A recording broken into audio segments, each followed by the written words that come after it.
Good afternoon, everyone. Welcome to the second in a series of talks sponsored by the Utah Criminal Justice Center and the College of Social Work at the University of Utah. I'm Dr. Emily Salisbury, the new director for the Utah Criminal Justice Center, and I'm thrilled to be able to facilitate this conversation among our very esteemed speakers today. I'm grateful to be a part of a university that's not afraid to have challenging conversations about controversial topics, particularly around issues involving race in the juvenile and criminal legal systems. A word about the Utah Criminal Justice Center. We're a collaborative partnership between the University of Utah's College of Social Work, the S.J. Quinney College of Law, and the College of Social and Behavioral Science. UCJC also has a long-standing partnership with the Utah Commission on Criminal and Juvenile Justice that supports interdisciplinary research, teaching, and training. Our center works towards reducing crime and victimization, inspiring sound public policy and fair treatment, and providing a model of higher education that promotes good governance through independent, nonpartisan research and innovative programs. Our primary goal in these talks is to create a constructive community dialogue among local public service leaders informed by the research of nationally recognized scholars. Today, that scholar is Dr. Jamilia Blake from Texas A&M University. With these events, we're also inviting the community to reject apathy and complacency and to dare to care about these issues, no matter what your perspective is. After all, if we can't facilitate open-minded dialogue with an eye toward viewpoint diversity on a college campus, then I'm not really sure where we can. And while we certainly are not going to solve such challenging problems in our time today, we hope to provide a more sophisticated evidence-based dialogue about these topics compared to what we generally see elsewhere. These are highly complex issues, so complex that I'd be surprised if we all agreed on the solutions or even what exactly the problems are. But just as we ask our students to enter our classrooms with an open mind, we're asking that audience members do the same. As a trained criminologist, I'd like to share a few hard facts. Girls and women, especially girls and women of color, and those who are LGBTQIA+, are systematically ignored in the conversations surrounding the school-to-prison pipeline and in juvenile and criminal justice reform. We make assumptions all the time in the juvenile justice field that girls are just as dangerous as boys, and this is simply not the case.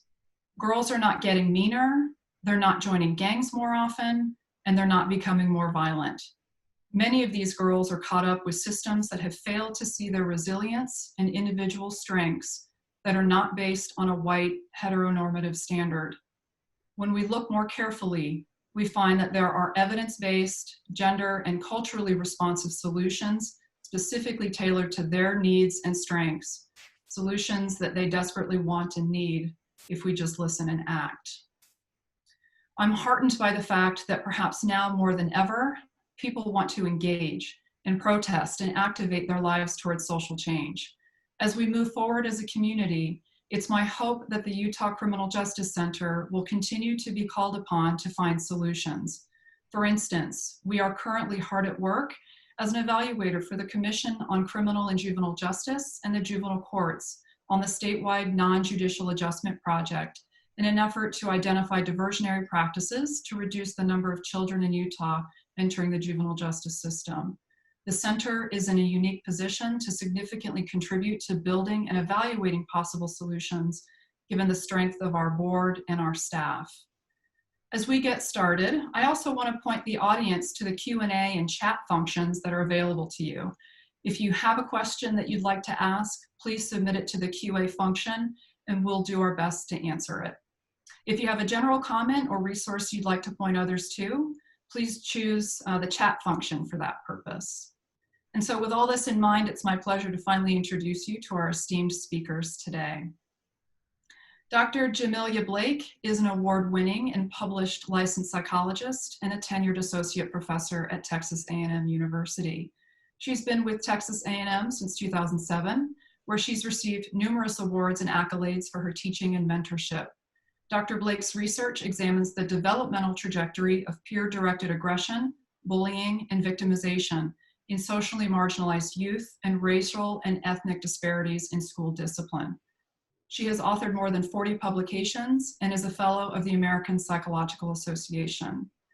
Dr. Blake's scholarship focuses on the social and psychological consequences of aggression and victimization for African American girls and students with disabilities, as well as the disparate impact on school discipline for African American girls.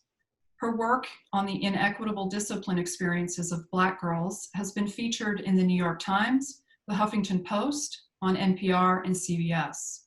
She is the co-principal investigator of a federally funded grant to examine the relationship between school discipline and disproportionate minority contact in juvenile justice centers for immigrant youth. She is also the lead researcher for the project titled Girlhood Interrupted: The Erasure of Black Girls' Childhood, and the lead author for the follow-up work entitled Listening to Black Women and Girls: Lived Experiences of Adultification Bias. We're so very fortunate to have Dr. Blake with us today to educate us further in this conversation. And turning to our other esteemed scholars, Dr. Martell Teasley is Dean of the College of Social Work here at the University of Utah. He's currently in his second term as president of the National Association of Deans and Directors of Social Work. Dr. Teasley was professor and chair of the Department of Social Work in the College of Public Policy at the University of Texas at San Antonio between 2012 and 2017. As the lead investigator on the social work profession's grand challenge to eliminate racism, his major research interests are African American adolescent development, school social work practice, and diversity in social work education. He is the former chair of the Social Work and Disaster Recovery Program at Florida State University College of Social Work. And for 10 years, Dr. Teasley served in the US Army and participated in the first Persian Gulf War as a licensed practical nurse. His education includes a Bachelor of Science degree in psychology and a Bachelor of Arts degree in sociology from Fayetteville State University in North Carolina. He received a Master of Social Work in Virginia from Virginia Commonwealth University and his doctorate in social work from Howard University, located in Washington, D.C. Dr. Paula Smith is an associate professor of educational leadership and policy here at the U. She's a developmental psychologist with expertise in school-based prevention in middle and high schools. Her primary research lies at the intersection of schools and juvenile justice systems, the school-to-prison pipeline, restorative justice, and access to mental health resources. Dr. Smith is also the principal investigator of a research initiative to improve the quality of doctoral socialization for Black graduate students, addressing the ways in which anti-Black racism permeates academia. Dr. Smith is a board member for the Society of Prevention Research, the National Prevention Science Coalition, and is the chair of the Utah Prevention Research Group. She advocates for socially just and equitable policies and practices in schools and other youth-serving agencies. And for 2 years, she served as the interim associate vice president for equity and diversity here at the University of Utah.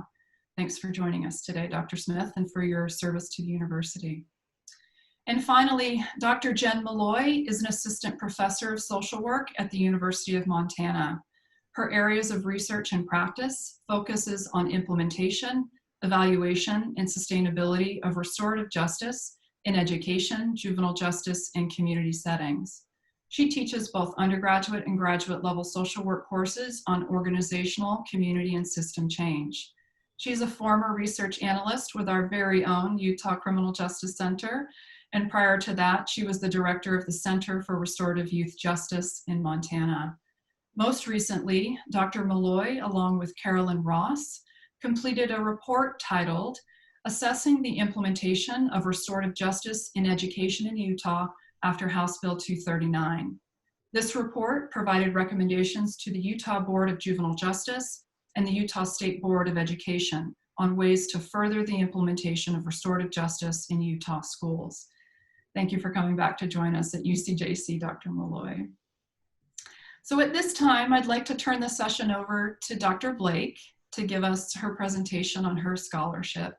I've asked Dr. Blake to spend about 15 to 20 minutes presenting, and then we'll open it up to the rest of the speakers for discussion, and then we will get to some moderated questions and question and answer from the audience. Thanks so much. Thank you. All right, let me share my screen. Are you all able to see my screen? We are. Okay, wonderful. Let me just bring you all over here so I'm looking directly at you. Thank you so much for having me. I'm excited to have this conversation and present some of my scholarship um, regarding this. Let's see if this works. So, when we talk about the experience of Black girls, I think it's very important to put this in context. Um, I often talk about the issues that young Black girls face as kind of hiding in plain sight. And so, for many of us, particularly Black women, we have been told that Black girls and to a certain extent, Black women are doing all right. And what that means is we see these titles. So, for example, this was pulled from a recent news article that Black women are the most educated groups in the United States, and there's evidence to kind of show that in many ways that Black women are excelling, and by nature so are Black girls. However, this research is often based on positioning Black girls in comparison to Black girls. I mean, excuse me, to Black boys. But when we pull back and really dig deep and drill down, what we find is that Black girls in particular, and as well as Black women, we face this educational paradox in the educational system. So I don't know if you've been following the news, but it's almost like I can't make this up. Every day there's a new headline that justifies the work that I'm doing and why we need to do the work we're doing. But if you've been following the news, the Aurora police pull over a family of four, a woman and four children, because they believe the car is stolen. They pull them out, right? They handcuff them, right? And so I highlight it was a 6-year-old, a 12-year-old, and I can't see because this is here, a 14-year-old and a 17-year-old, right? So everyone hopefully has heard this, but I share this mainly because when we think about the experience of Black girls, and by extension, Black women, we really believe that they don't have the same difficulties as Black boys, that they're succeeding. Yet we have this situation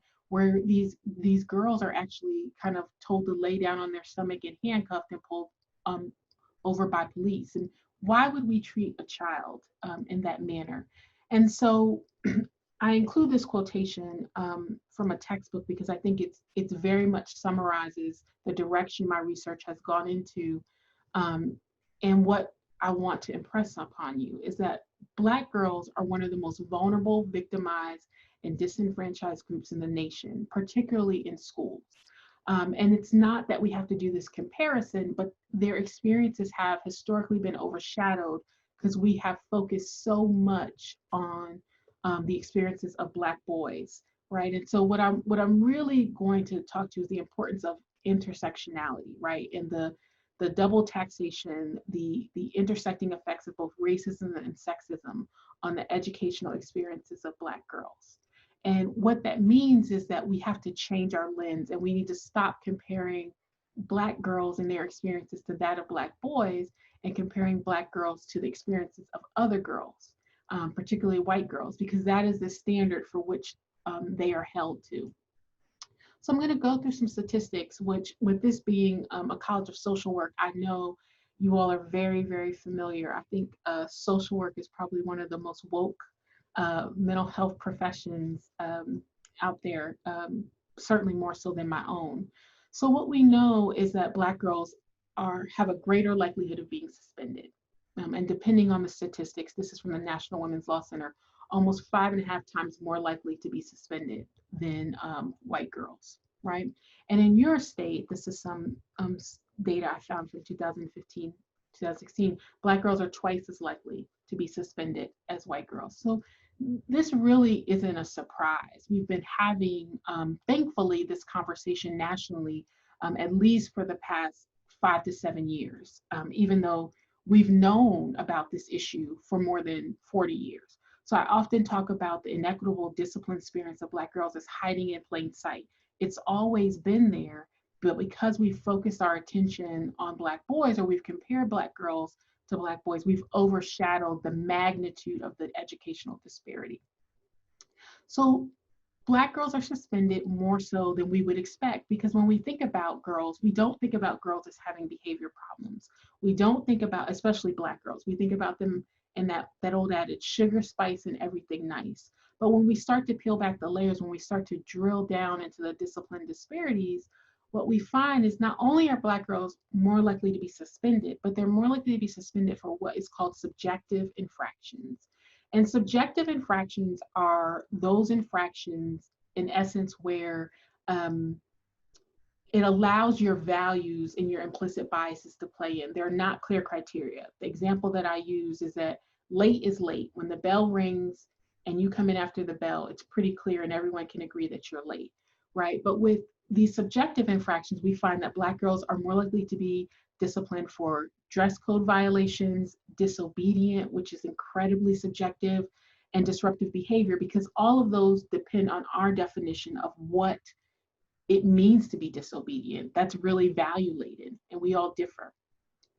What also we find, which is primarily troubling, is that in reference to their enrollment in the school population, Black girls are more than likely to be referred to law enforcement, and they have greater levels of school arrest than we would expect given their enrollment.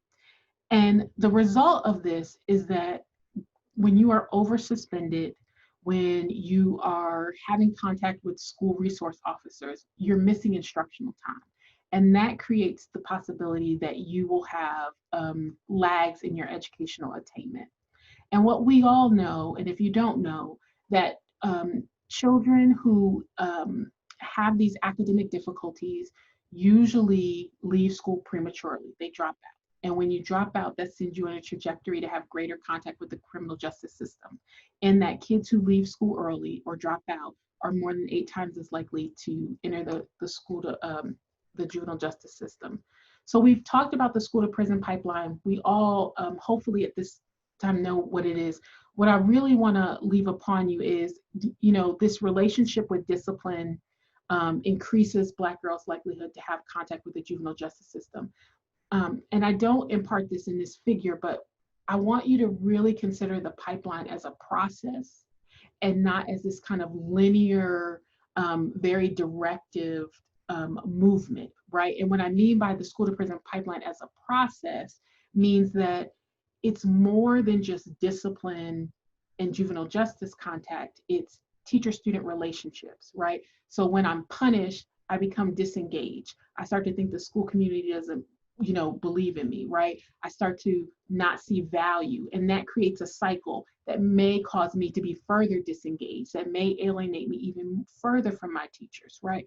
And so this process, it starts to get bigger and bigger and unwind, but it's not, we like to, for simplicity, talk about this as being very directional, and it does have directional elements, but it's a cycle. It's a cycle that really results in girls and all children in being pushed out, but particularly Black girls. So when we move to the side of juvenile justice contact, right, what we know is that juvenile delinquency cases seem to be increasing for Black girls more so than white girls, right? And that when Black girls are in juvenile court systems, right, they're more likely to be referred for juvenile justice referral court cases than are white girls. And what that means is that we're saying that our juvenile justice system is more punitive, and it's less forgiving of Black girls than white girls. And when issues of being detained are considered, Black girls are almost 1.5 times more likely to be detained than white girls. So we see this pattern of increased punitiveness in the school system for things that are pretty benign. And then we also see that mirroring the juvenile justice system.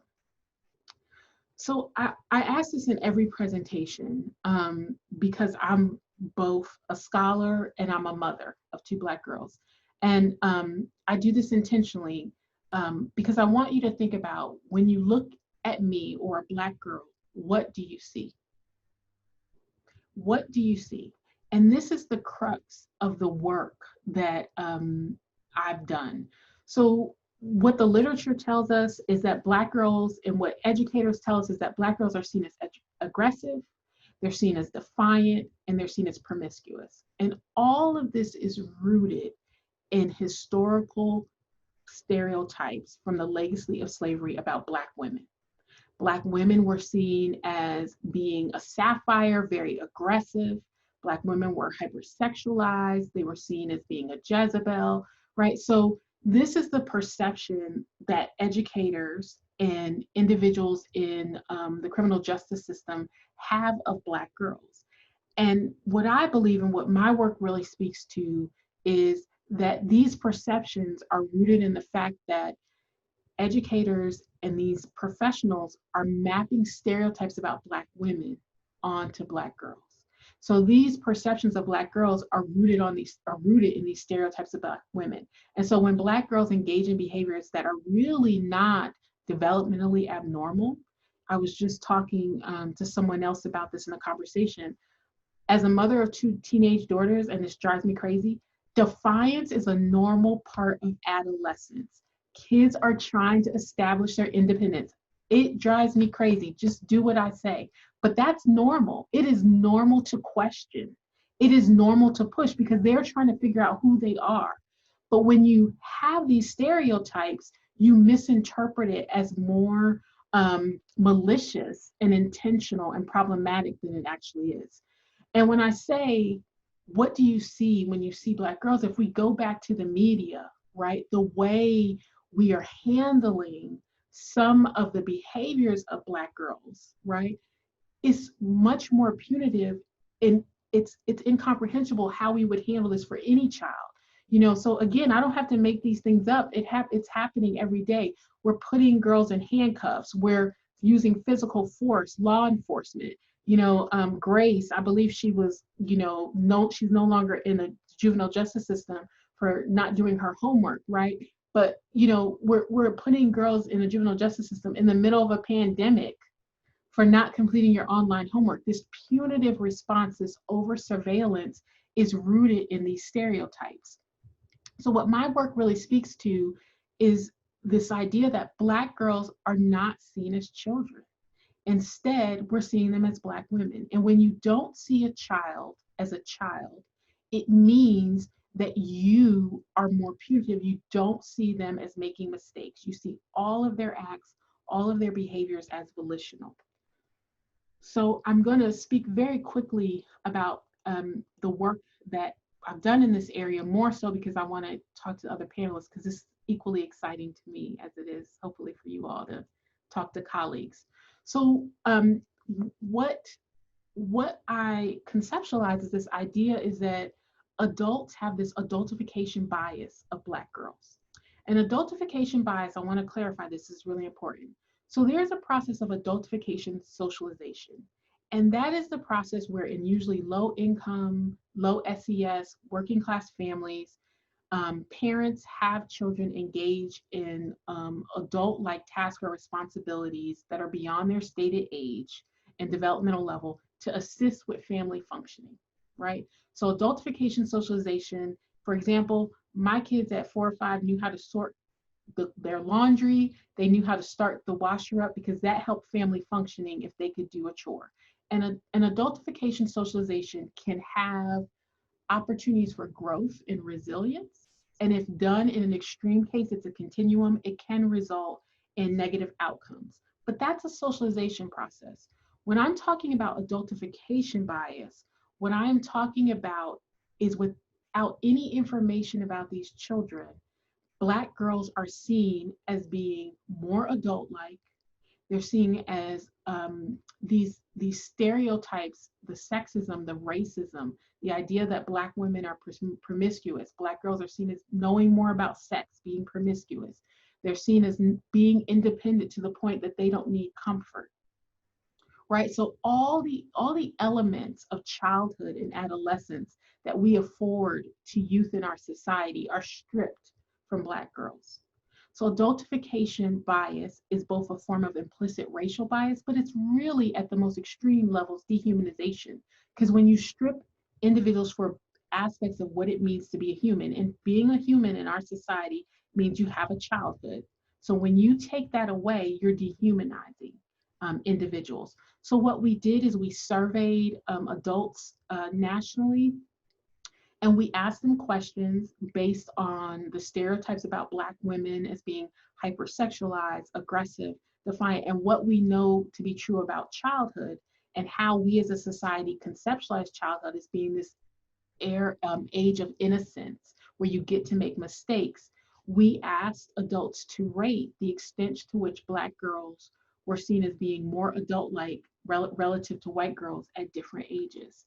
And this is the work which has received a lot of attention that's both surprising and disappointing all at the same time.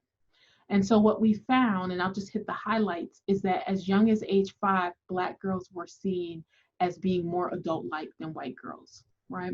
And so that means that that these adults thought Black girls knew more about sex. They didn't need to be comfort. They didn't need to be independent. And while I expected there to be racial differences, I expected Black girls to be seen as having this adultification lens.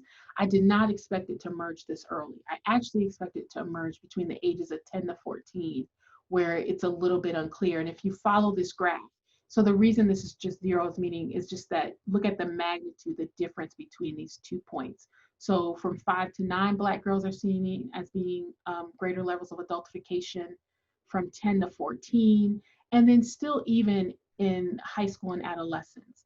And the reason we looked at 0 to 4, my mom always says, duh, is because you wouldn't expect infants. They wouldn't expect any racial difference in infants. And that pretty much confirmed what we agreed.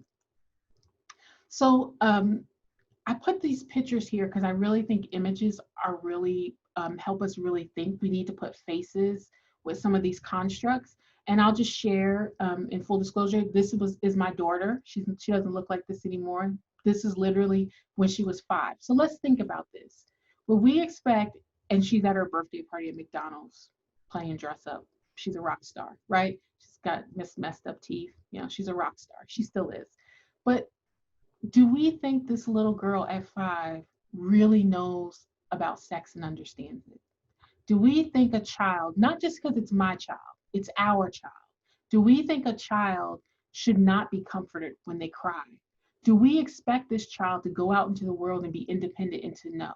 This is the magnitude of adultification bias. This is this implicit lens that we have of Black girls, right? And so I know we're going to have a conversation, so I don't want to add any summary points, but one thing I want to kind of leave you with is that when we start this fight for social justice or move towards equity or injustice, what I ask is that you keep Black girls at the forefront, because so often we get so excited whenever we take on a cause that we start talking about everybody and we miss the unique needs and experiences of Black girls. And as you continue this journey, the questions I want you to think about is, when you look at Black girls, what do you see? That's how we're going to get at this adultification bias. How are they portrayed in the media? How does our society see them? And who protects and advocates for these girls? What are our systems doing? How are we really centering Black girls and their unique experiences in this? And I really firmly believe it's not my child, it's not your child, it's our child. This is our community, which means what's our collective call for action? What does this look like? How are we going to dismantle these systems in a way that supports all children while still speaking to the unique needs of Black girls? So with that, I will end my screen sharing. Thank you, Dr. Blake. Thank you. I have so much to say, but I will wait to share my thoughts and questions for you. I wonder if we might just open it up to any panelist who kind of wants to provide their own discussion or comments or reactions. And if nobody speaks up. Sure. Let me say thanks. I think that was excellent presentation and spot on, very relevant. Just a couple of things to add. So when we talk about it, Black women and Black girls are excelling, but we're really talking about class differences. And if you notice the date that Dr. Blake gave, where we start to see the increased amount of Black girls going into juvenile justice system, it's really right after TANF. And because once we did TANF, we had an economic boom. We took a lot of people off of social welfare rolls. We started to see the increase of women needing mandated to work, leaving children at home, the increase in resource officers in schools, and then we see part of the disproportionate numbers of children started being referred to the juvenile justice system. So right after TANF is enacted, we saw the increase in in poverty amongst particularly two groups, Hispanics and African-American children. African-American children are the poorest children in the country at somewhere between 25 and 30%. So while we have these affluent groups where people are doing well, but if you get stopped by the police, they know nothing about your fluency sometimes. But at the same time, we're really talking a lot about class differences here. So that's why you see the differences that Dr. Blake initially started talking about. I just wanted to add that. Thank you. Thank you, Dean Teasley. Anybody else? Let me just piggyback on what Dean Teasley said, because that's an excellent point, is that some of this is about class. But you know, you see these adultification biases in all classes. So I can remember, you know, when my daughter was in elementary school, well, she's so mature for her age, you know, that's consistently what I heard. And, you know, she's just a regular old 6, 7, 8, 9, whatever. I mean, she's 20 today, of course, but, you know, but, you know, so I agree with your point wholeheartedly, you know, that there is this difference. But if I can ask you a question, Dr. Blake, I am curious what you think about the way in which teachers talk about the way that they treat Black kids is in response to the way that they feel like their families treat them. So I treat, you know, what I hear from teachers consistently is that they treat Black girls with more responsibility because their parents treat them with more responsibility. That's the first I've heard of that. And I would say you're not their parents. And you have a different role in the education system. Sometimes it mirrors parenting in terms of the caregiving. And I would push back on that notion. And I would ask them, so one of the problems that we have, and even as a researcher, I fall into this trap, and I've had, you know, reviewers and colleagues, African American or Black people are not monolithic, right? And that's what Dean Teasley is also speaking to about the socioeconomic differences, right? We're not monolithic. And what that means is that my family may or may not look like Dr. Smith's family, right? And so we have to push back on some of those, I hate to call them excuses, but these kind of stereotypes. And we have to rethink what, you know, what the role of education is, right? Your job as an educator, simply put, and I tell my students all the time, every kindergartner walks into a classroom excited to learn. They're like, I got my book bag on, I got my lunch bag, let's get it popping, I'm in kindergarten, you know. And if we could keep that level of engagement and enthusiasm, we would not lose people. So your job as an educator is to connect, to inform, and to create our future citizens. Your job is so much greater. And so you, to say that you're treating them like they're their parents, I would push back, and I want to meet these parents. And I want to ask you, why don't you treat my child the way you treat your own children, or the way you want me to treat your children? Because I think that's an excuse. I've never heard that said, but I think that's an excuse, and it doesn't really capture the diversity of families that make up African American and Black culture. Wonderful, thank you. That's Thank you. interesting. Yeah. Anybody else? Dr. Molloy?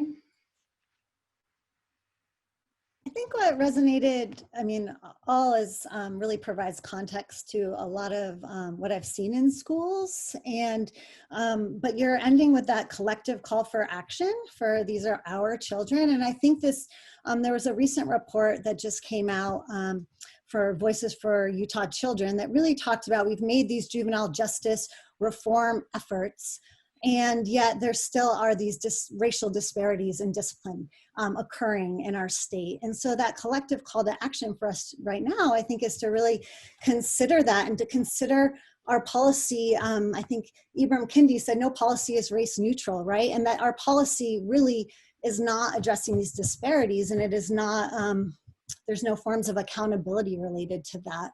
And so I did some research actually on that.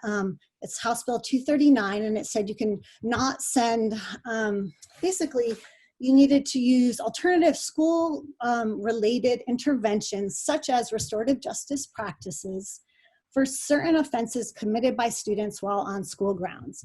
So it said, okay, we need to do it different. You can't send these kids to law enforcement, but they provided no real structure for that, or no resources, no direction, no definition even of what that was.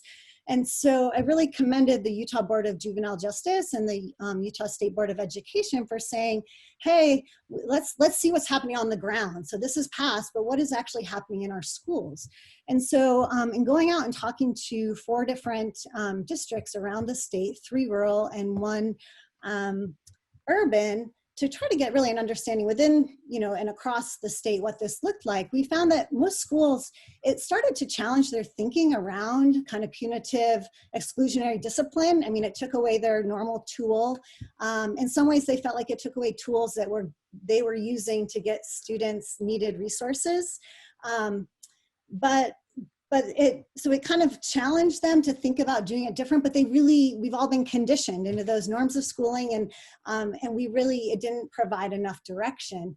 And so, so that was kind of one of the main findings, was this piece around, okay, you've started a process, but none of these schools are implementing restorative justice, and they need and it isn't kind of a tool or a strategy, and it's that mindset shift. And I think a mindset shift that includes this understanding of the adultification bias, right? Like, we need to be talking about all these pieces, whether that's in teacher education, on the university. I mean, I think it's there, and it's within, you know, current teachers, and that we as a state, this collective call to action, I think, is still really look at our policies. How do we use an anti-racist framework? And then also kind of how do we support schools in making these changes? And so I think the question to you is, since restorative justice is something I'm passionate about understanding and seeing its applicability, have you seen that result in positive impacts for Black girls in schools? So, I'm going to say yes and no. So when I look at the actual empirical research, it depends on the district and the demographics, right? And so, so in Texas, they call it restorative discipline, restorative justice, same kind of concept theoretically. So there are people who are strong advocates for restorative discipline and justice. And so when you see this in kind of like Washington, D.C., right, and Denver, they're talking about making great strides, but those are also very demographically diverse kind of districts, right? And so one of the challenges we have about, you know, is this working, is what's the metric we define as working, right? And so I think a lot of school districts first of all, I appreciate your transparency, right? So this is kind of outside the scope, but positive behavior interventions and supports was something that kind of took over a lot of school districts. And it was the same idea, it's going to reduce disparities, right? But what happens is, I always tell people this, you got to go with the core, what the issue is, right? And so restorative justice is important. It's based on, in my opinion, indigenous principles, right? So the first thing is, which I always challenge people, can you take people who have individualistic values and make them collectivists? That's number one, right? Because that's what restorative justice is really based on. It's a system of collectivism. It's rechanging and shifting our values. That's number one. But number two, you got to go to the cause. We're talking about racial bias. And you can't fix anything if you don't talk about race and bias. And the problem is, and I'm excited about us now talking about anti-racism.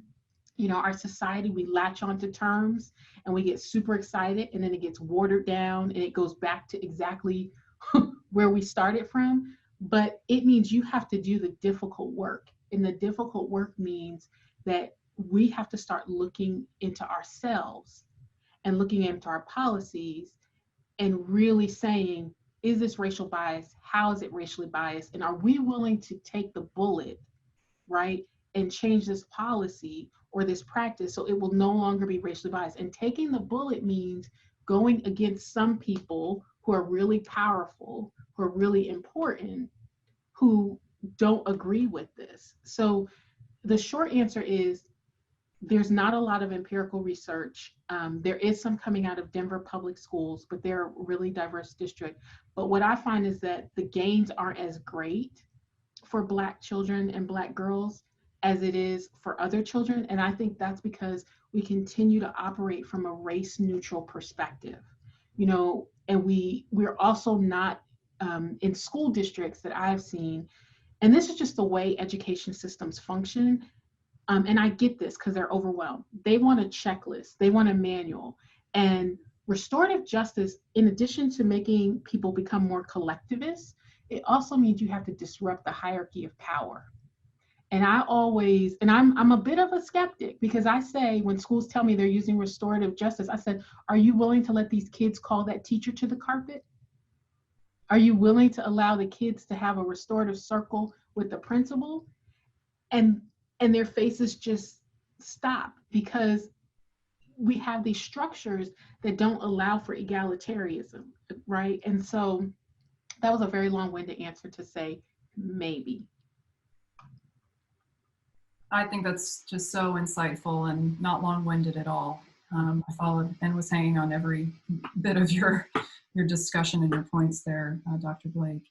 And it leads me to think about what was brought up in our first Dare to Care talk by Jojo Liu, this idea that, who do we decide and when do we pull the lever for which children for diversionary practices into the juvenile justice system? She brought up this really important point about thinking about who do we do this for? Which kids get diversion? Which kids get these sorts of alternative routes? And if we're not really carefully thinking about, which kids are having and getting those opportunities, I mean, in addition to the fact that restorative justice, in my opinion, is not going to be the panacea to this solution. Again, we have to have the difficult and challenging conversations, and have people being willing to listen and learn and act, and to take a step back from positions of power and positionality that they're in. So, I would also argue that not only are things sort of race neutral in our systems and juvenile justice and school systems, but also gender neutral. I find that also in my work, and of course the intersectionality of race and gender and class and everything else that makes up intersectionality becomes really important. And in my own work, in risk assessment, it's something that I think is an important point to be thinking about too. Even when we have girls and girls of color and Black girls enter the juvenile justice system, the numbers and base rates of true delinquent behavior are so low that I am absolutely astonished that my colleagues, to be honest, in criminal justice are still having the conversation about public safety risk. So we have these gender neutral, which are really male-based risk assessment tools that are designed for boys and then applied to girls, as if girls and girls of color are just as dangerous, and we just simply know that they are not. And I want to focus on the resilience of girls and Black girls, and understanding this idea that the resilience that they bring when they are taught to not have to live up to the white, again, heteronormative standard of what that looks like, and being thinking about how we can communicate that with teachers and educators, I think just becomes really important.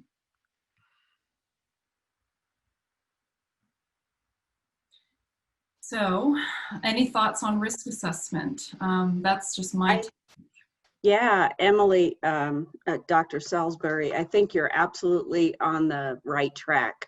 You know, when we look at girls' delinquency, you know, and the reasons that girls are in, for instance, secure care, which is sort of a lockup situation, we know that they're there for, you know, repeated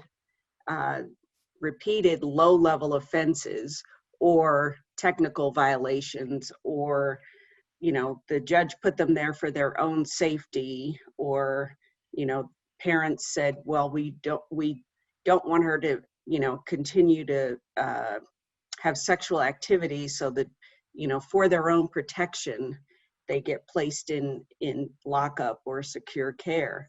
And in my research, you know, that's what I found really fairly consistently. There was probably 90 to 95% of the girls in the juvenile system in Utah, which is actually pretty progressive, and I'll explain that in a second. But 90 to 95% of the girls that were in the system, you know, prior to juvenile justice reform, were actually low-level offenders that had just committed so many low-level offenses over time that wound them up in secure care, or they were there for their own, you know, protection, as I mentioned. And then, you know, anywhere from 5 to 10% actually committed some felonious, you know, felony level charge that landed them in secure care. So I definitely want to echo what you're saying. You know, my,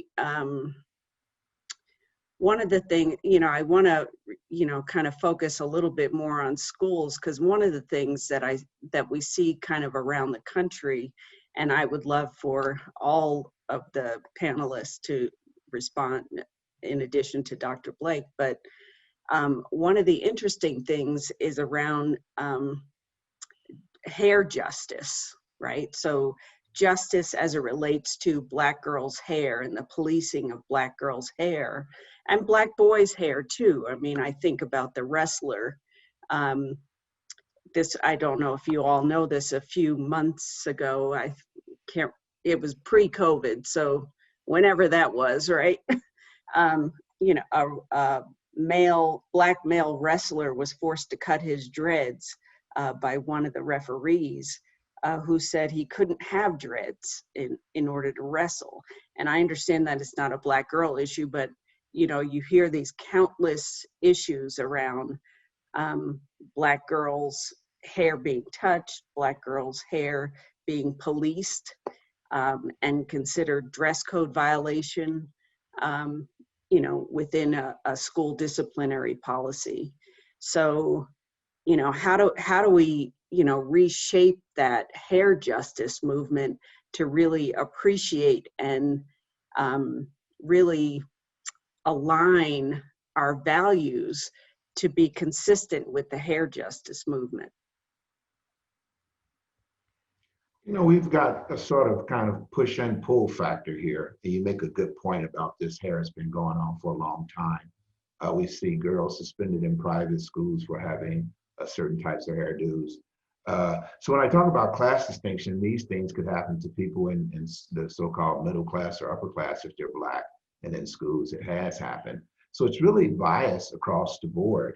And we have, you know, huge structural inequalities. That's why Dr. Blake is saying, you know, race is central to all of this, because even if you have the socioeconomic prowess, you'll still be accused of some of these things.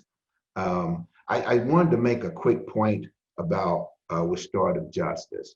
And I think Dr. Blake and Dr. Molloy was right on point there.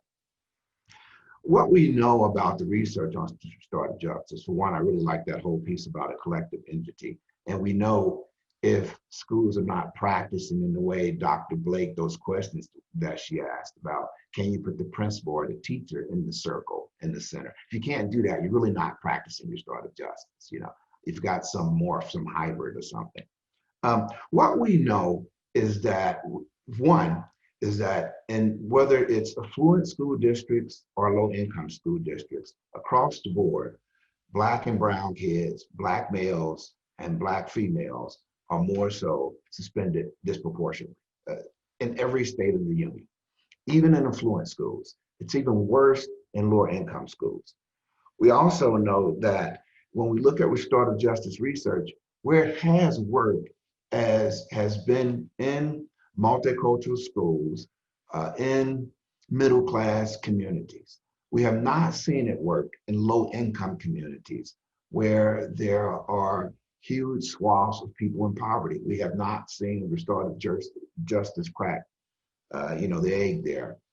My own notion about what we should do there, because Dr. Blake talked about it being from Native American approaches, which is true, is it should have a rather Afrocentric approach in terms of dealing with Black kids. And that I've talked to people about writing about that. I haven't gotten to it.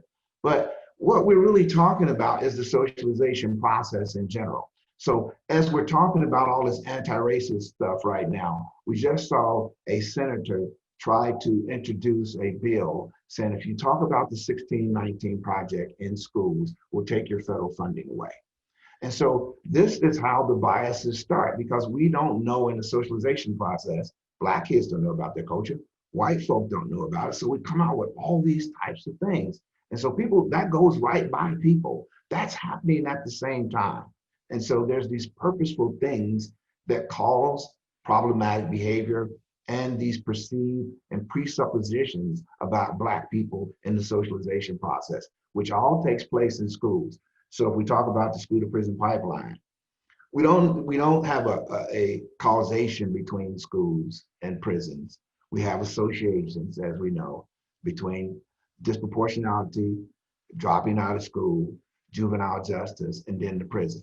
But when we associate that with zip codes, income levels, et cetera, the correlations get pretty strong. And so that's really what's happening in terms of the structural based society that leaves one group behind. And we really never, since Brown versus Board of Education in '54, we've had a sector of our population fighting against full implementation of that. And that's part of the problems that we're continuing to see today. So we have a huge problem. If I had time, I'd talk about how this is really impacting white America too. And so racism impacts all of us, and it'll cause all our demise. I'll just shut up there. No need to shut up, Dean Teasley. All good points. Yeah. Thank you. Yeah. Anybody want to comment? We do have some questions from the audience, but I'd be happy to. You just said a lot of critically important things there, Dean Teasley. Okay, we'll move to some questions from the audience then. Do we know of any school in Utah or any other place in the USA that has been successful in interrupting the school to prison pipeline process? If so, what policies have been implemented in these schools to stop the abuse of Black children and other children of color?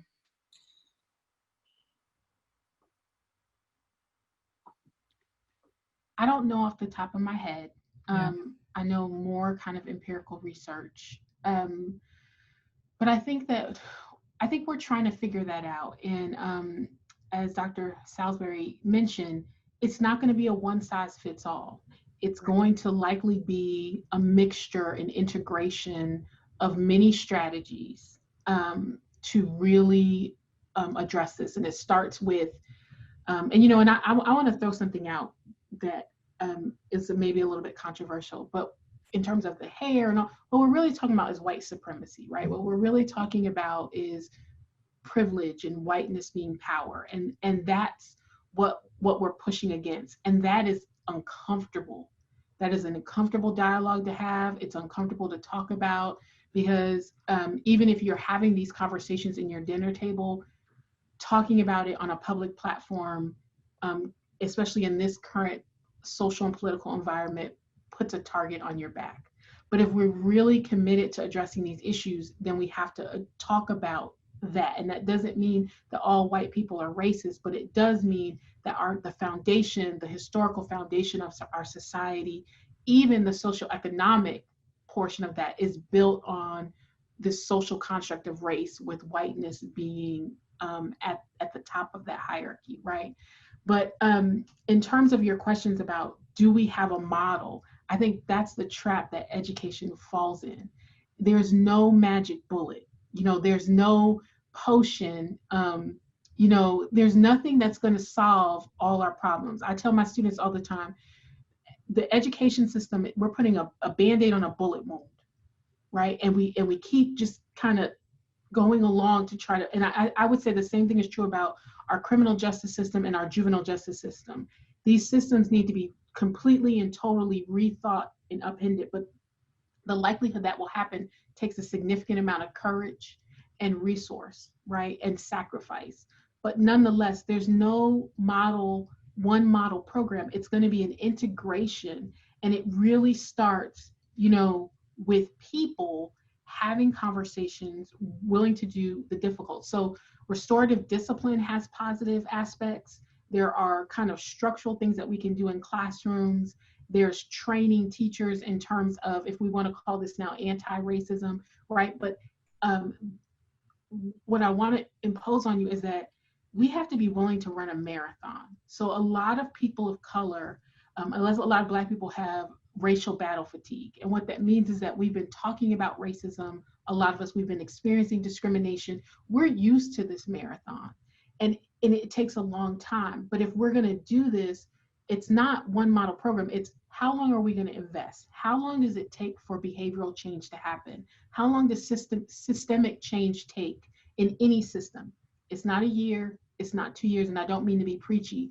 We're talking about a decade. We're talking about investment in something and staying with it throughout the time and pulling the best elements. So the short answer is we just don't know, because particularly in education, and I would argue in juvenile justice reform as well, we don't stick with things long enough. We're very much kind of ride the time. So now we're all talking about anti-racism. Let's check back in 2 years. And I hope we're still talking about anti-racism in the way that we're talking about it now, with the same passion. But let's check back in 2 to 3 years to see if we're still doing these practices, right? And so that's just my thought. Yeah, they're called social forces for a reason. They're forces, right? They're forces that if we're not continuously checking ourselves, and it's exhausting. It's exhausting for people, particularly, I think, white people, to be when white people are finally ready to sort of interrogate themselves, and some white people, of course, are ready to do that and have been doing that. It's exhausting too, but at the same time, we have to be thinking about this really important point that we have to constantly be checking it, because it is so easy to continue to dismiss those who have been dismissed continuously in the past and historically, and it's just, so I really appreciate your point about there's no one-size-fits-all model program that's going to exist. So I'll just say one more analogy and I'll be quiet. I had a friend, and I want to give him credit. In my own university, we're doing equity work, right? Like, we're all committed, and it's kind of two ways to think about it. It's like brushing your teeth, right? Every day you have to brush your teeth. Every day you have to take a shower. If you're going to be an athlete, right, and you want to get to that, you have to train, right? So this is why we approach this the same way. It's not just one and done, but it's this continuous effort. And I just, that really resonated with me, because I don't think we talk about this as this kind of continual commitment and what that means. And that means every day we're working on this, daily. That's right. So then I'll just The cumulative impact of doing that work every day is where I think we're going to get there. And the other part about, restorative justice is that, people think about these, small practices that occur either at the classroom level or at the school level. But one of the reasons that we don't have such great data about restorative justice is because it's very difficult to you know, restorative justice doesn't look the same in any two settings, right? And what we see in terms of restorative justice are these small restorative practices that occur at a classroom level or at a school level, but they don't address the overall philosophy, or they don't incorporate the overall philosophy of restorative justice, which, you know, you've alluded to wonderfully, Dr. Blake, you know, in your comments. So they don't understand the way in which the philosophy of a school has to change. So their whole attitude about education of kids has to change, in addition to implementing these, you know, finite practices like restorative circles, like, you know, these talking circles, etc. So it's a whole school process, and in fact it's a whole district process, because, you know, what we know is that if you have a child that experiences a particular ethos within a classroom and then goes outside of that classroom and experiences something totally different, you know, that that disparate treatment in those two settings creates this disharmony within kids, that they're being humanized in one space and dehumanized in another space. So, you know, that's another piece for why, you know, some of these restorative justice trials that we've had, you know, randomized control trials, which, you know, that's the gold standard, but not the only standard. But the reason that some of these trials have not shown efficacy. And I was just going to chime in on, I think this idea of getting uncomfortable and like how we need to be interrogating our relationships with one another, and students with faculty or either educators, and that there is some research though, and you talked about kind of over time, right? This is day-to-day practice of what messages am I sending to other human beings in my life.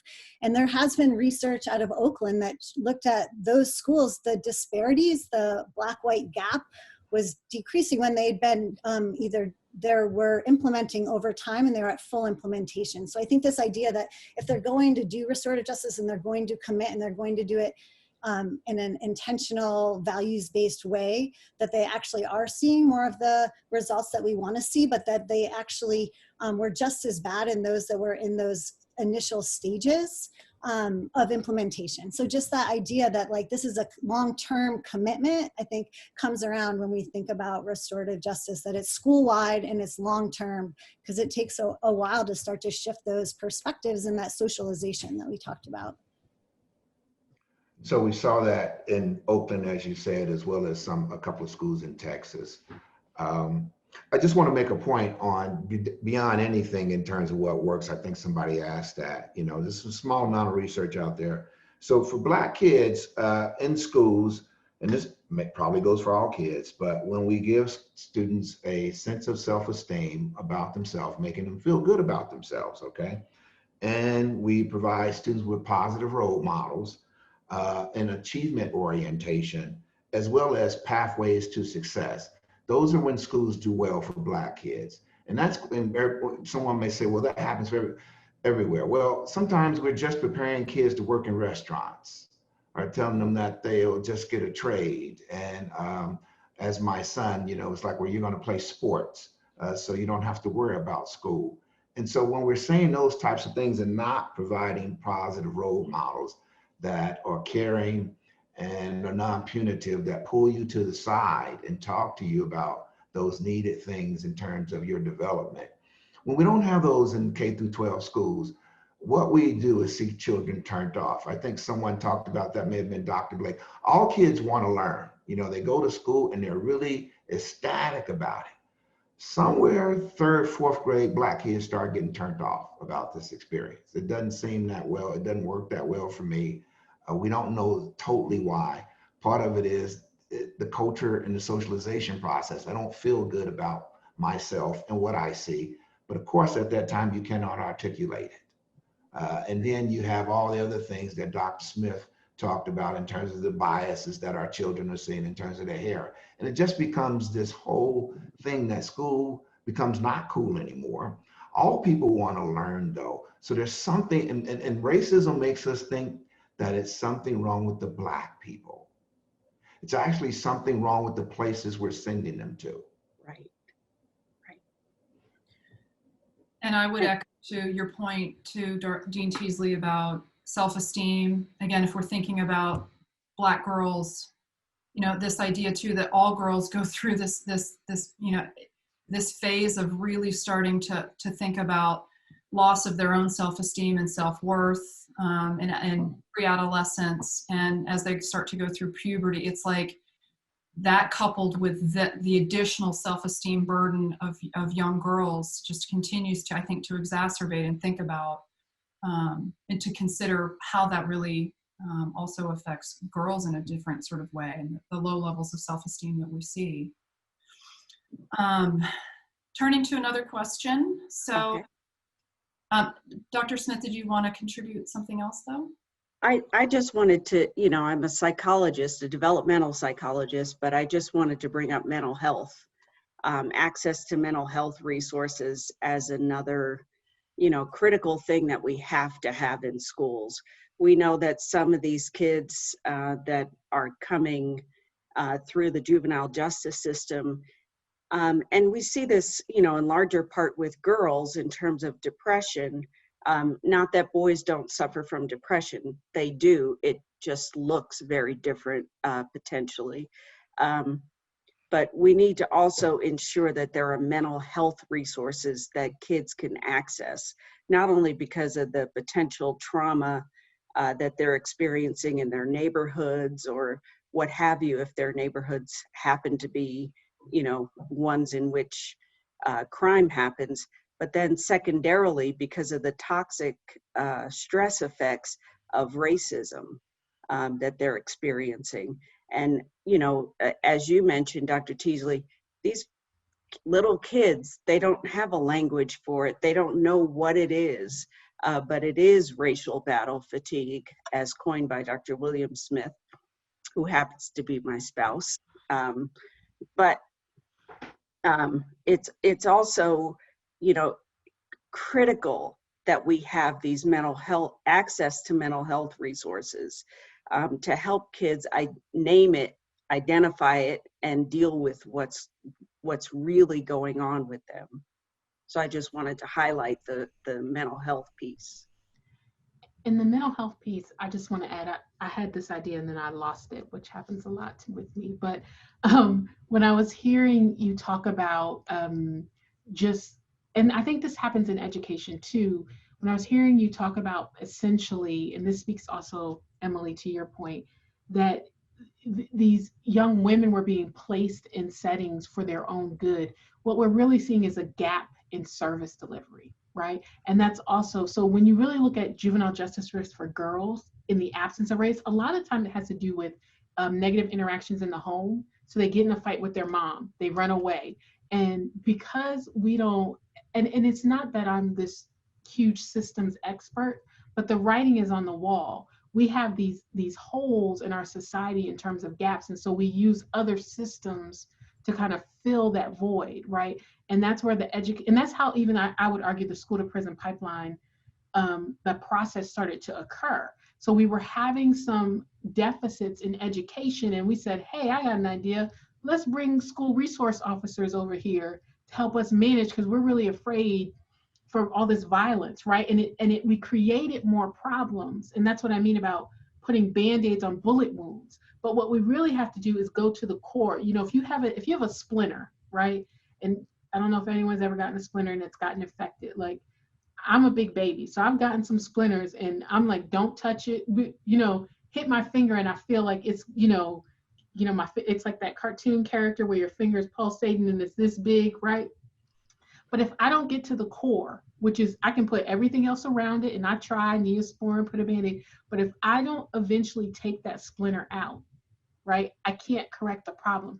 And that's kind of a theme that's coming up with education, with juvenile justice. We can look even in healthcare in our society, is that we're not getting to the core of the issue. And so mental health is actually one of the challenges. You know, I have a doctoral student, this is beyond the scope, but she did her dissertation, sexual assault, right? So there's a lot of risk factors that have to do with us having a more integrated and inclusive system. So when you talk about mental health professionals, Dr. Smith, I also think about, you know, and this is where I think social workers really come in, because I think you do this well, is kind of connecting all these systems, right? Is also thinking about parent-child relationships and parent training, and that gets to the socialization piece. But how are we equipping these parents to support their kids, and then what mental health services? So these issues are all connected because we have gaps in our system in terms of service delivery, and that extends beyond race. That's all kids, but especially for girls. And then when you layer on low socioeconomic status, when you layer on trauma, when you layer on racism, then it compounds to the point that you have these children that they can't get the support anywhere that they need, because we don't have the systems in place to appropriately address all the individual and societal and collective risk factors that they've experienced. And I just, Emily, before you, or Dr. Salisbury, before you, I just want to ground this in Utah and say that all the LEAs, all the school districts that we talked to around the state, those 4 different ones, every single one spoke to the extreme need for more behavioral health supports, and to social workers, because those teachers and educators or administrators, they understood that social workers could help with family systems, community, just, you know, disparities in service provisions in these rural communities. And so just to say that that was putting schools in a really reactive stance, that they couldn't really work on building community or meeting kind of these other things we were asking because they were so overextended, and that was a great need. So glad to hear that the School of Social, College of Social Work in Utah is working to meet that need. So. Absolutely, thank you. Turning to another question. So coming back to Dr. Blake, the notion of adultification bias. So how does adultification bias and the disproportional disciplinary action of Black girls in schools impact their resilience? That's a really good and difficult question that I don't know if I fully have an answer, because when I think about resilience, I think about that being such an individual construct, and there are so many layers, right? So there's so many factors that can impact whether or not I'm resilient in the face. So I'll tell a tale of 2 stories, right? So I have a best friend. I haven't gotten her permission to share this story, but I'm gonna share it anyway because I know she's not gonna be listening to a webinar in Utah. So unless you put it on Facebook. But anyway, we're both from single parent homes. We're both Black women, right? Black girls, grew up in the same type of community, right? Both had loving and caring parents. I became a professor. She went right and something else, right? And then we ended up converging, and we're both really successful. But what made us resilient is that we had different people impacting our lives, right? So the question is hard for me because unless we intersect and kind of address that adultification bias, unless we disrupt at a system level, but there are still individual people who can have an impact on your life. And what I mean by that is, I don't count Black girls out, but it just means that their journey is a lot more difficult because of adultification bias and their risk for disproportionality. But there are still girls who make it through, but why should they have to, right? So the way we do this is we kind of educate and we dismantle these systems, because I think that there are going to be kids, I really believe this, we're going to be resilient. No, that's not fair. We're always going to have setbacks and trauma, but there are some people who are just more resilient. And there are some people who engender more support that kind of encourage them and helps them on their path to resilience, right? And so what our task is point out this bias, educate, dismantle the structural barriers, and then put people in place that can foster and encourage kids That was it was a tough question though. So I don't know. It Let me comes, follow up on that, if I may. It's referred, I'm put on the thinking cap of my friend and colleague, Dr. Sandra Crew, Dean of Howard University School of Social Work. And she would talk about what she would see as a resiliency track. Let's think about this in terms of cancer. Some people catch cancer, they're very resilient and they do well. Well, we don't want them to catch cancer in the first place. That's the problem. So we don't need people to be resilient. We don't need them to go through all these obstacles and problematic teachers,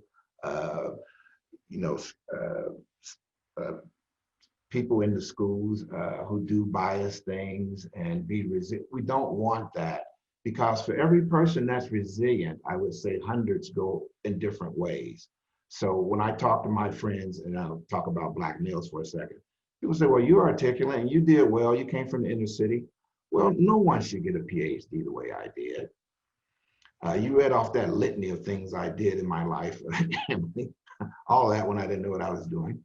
No one should be doing that. And for every person created like me from my community, hundreds were wasted. So we don't really want to get into trying to, we want to help people be resilient, yes, but we don't really want to do that in the first place. What we want is people to be treated as humans with equality of opportunity and understanding. That's what we want. gosh, I just think that's so important to think about how we frame the conversation Yes. with solutions, right? So the question actually came from a former doctoral student of mine, because she's working on this for her dissertation, and in the idea of these juvenile risk needs assessments, and we're proposing measuring girls' resilience instead of risk.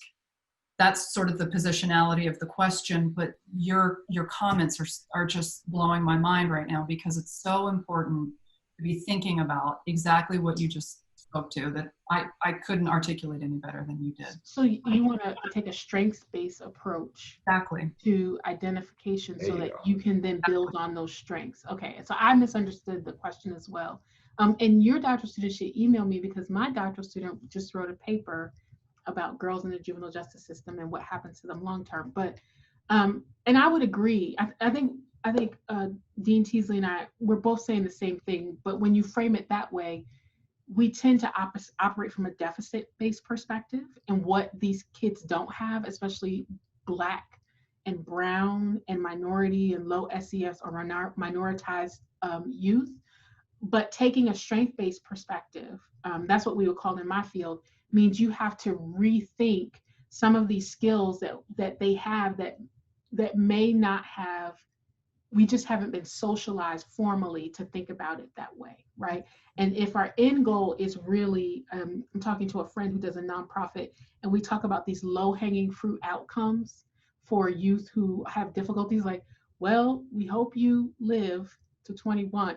Like, it's like low, we have these low-hanging fruits. Like, no, we hope that you prosper and grow. We hope that you attain as far as you want in education. We hope you define your own element of success. Well, that's where that strength-based perspective comes in. So I think that's possible. I think it's hard, because I'm trained under the medical model. So I look for what's wrong. The best example I can give you is, like, when you're going out on a date and someone says, where do you want to eat? And you can name everywhere you don't want to eat, but where you want to eat, that's kind of our mindsets and training. So it gets back to that reframing of, okay, how do I think about what I want to see as opposed to what I don't want to see?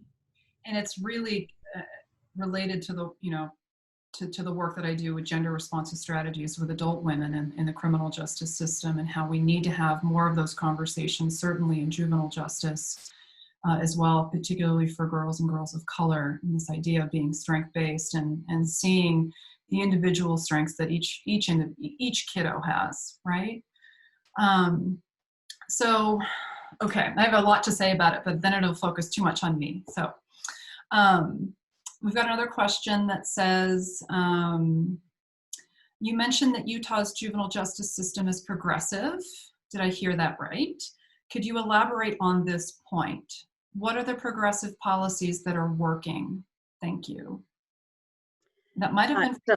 So that was me, and I was going to explain, and then Dr. Blake actually said it nicely, because I get going, and then it's gone in an instant.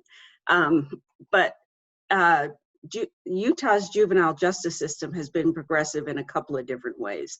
So the first is that we were one of the first states to implement gender responsive practices.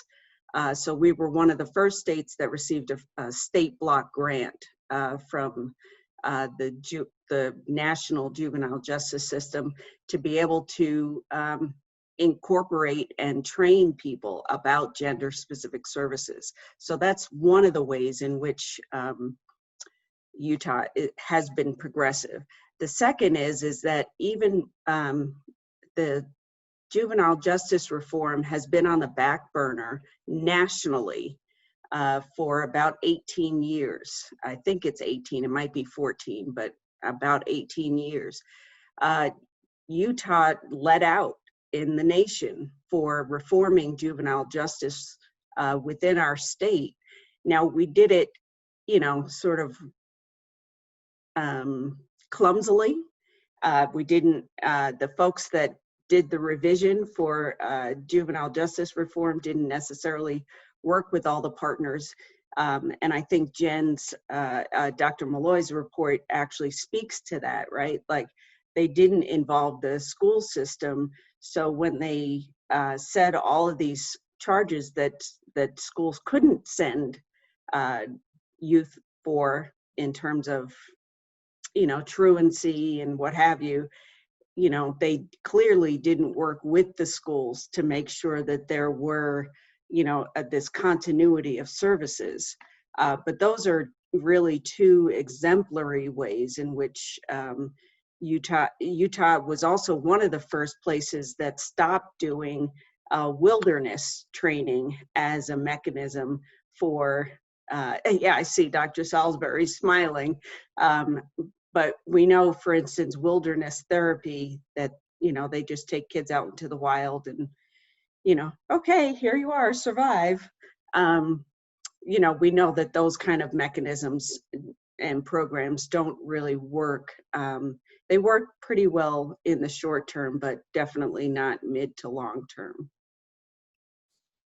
Yeah, a lot of evidence to suggest that those are not effective with within kids who exhibit patterns of antisocial behavior. Yeah. I think we've got about 7 minutes left. I just wanted to, let's see, we've got another question specific to risk assessments, and so I might tackle that one. I administer risk assessments to youth in a juvenile justice setting here in Utah. And I, as well as other colleagues, want to see the risk assessments updated. How can changes be made to the risk assessments being used in the juvenile justice system here in Utah? So this is, again, getting at that conversation that I think we were just having about this idea that we use risk assessments all the time with girls in not a gender or culturally responsive way. And that's across the board, really nationally and internationally, with the use of risk assessments with kids.